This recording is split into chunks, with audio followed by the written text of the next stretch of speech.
नमस्कार, मैं अमित शुक्ला अग्रवाल में आप सभी का स्वागत करता हूं।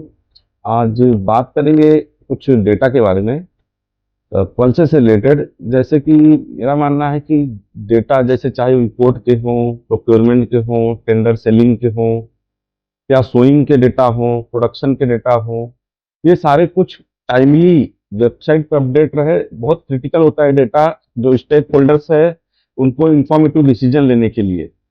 तो ये हम देख रहे हैं कि मतलब जैसे एग्रीकल्चर डिपार्टमेंट खरीफ रबी की डेटा तो रिलीज कर रहा है, बट स्टेट वाइज डेटा जो पहले आते थे 2 साल पहले वो बंद हो गए हैं।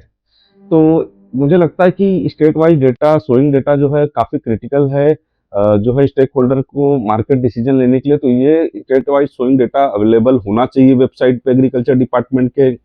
और आपको बता दूं कि जैसे इंपोर्ट एक्सपोर्ट के डेटा जो है पल्सेस रिलेटेड, वो टाइमली, जैसे कोई डेट फिक्स नहीं है। जैसे हम फॉरेन कंट्रीज में देखते हैं, जैसे कनाडा हो गया, ऑस्ट्रेलिया हो गया, यूएसए हो गया, ये एक डेट फिक्स है, उस डेट को ही लोग रिलीज करते हैं। तो बट सभी को मालूम है कि किस तारीख को जाके देखना है। नहीं तो क्या होता है कि डेली डेली जाके वेबसाइट को लॉग इन कर, सर्च करो, ब्राउज करो कि आया है कि नहीं आया है, तो ये स्थिति बनती है।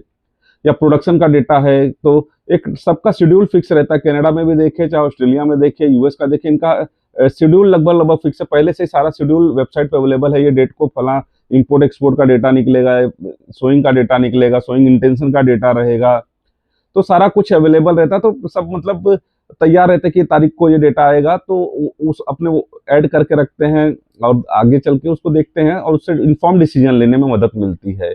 और दूसरा है प्रोक्योरमेंट का सबसे बड़ा एक मुझे देखने को मिलता है लूपहोल, कि प्रोक्योरमेंट के डेटा जो है, जैसे गवर्नमेंट एजेंसी जो प्रोक्योर कर रही है उसको टाइमली अपडेट करना चाहिए। मैं तो बोलूंगा कि लाइव अपडेट होना चाहिए, डेली का अपडेट होना चाहिए। क्योंकि गवर्नमेंट जो खरीदी कर रही है आगे, उसको एक जब मार्केट को पता नहीं कितना प्रोक्योर हुआ है, बफर में कितना स्टॉक है, तो उससे डिसीजन लेने में बहुत मतलब दिक्कतें आती हैं।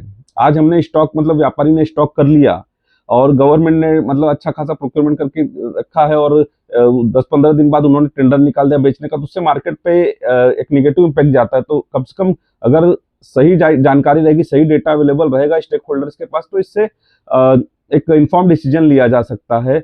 दूसरा, जब टेंडर्स कितना क्वांटिटी में सेल हुआ है, क्या भाव में सेल हो रहा है, कितना स्टॉक बचा हुआ है, सारा ये सब पब्लिक डोमेन में अवेलेबल रहे, तो स्टेक होल्डर जो भी पल्सेस से रिलेटेड जो व्यापारी हैं, ट्रेडर हैं, इंपोर्टर हैं, एक्सपोर्टर हैं, आज ग्लोबल लेवल पे इंडिया पल्सेस का बड़ा नेट इंपोर्टर है, तो उनको भी तो जानकारी चाहिए कि भैया इंडिया में कितना स्टॉक है। उस हिसाब से वो भी अपना ट्रेड डिसीजन बना सकते हैं। आशा करते हैं इसके ऊपर जरूर कुछ काम होगा।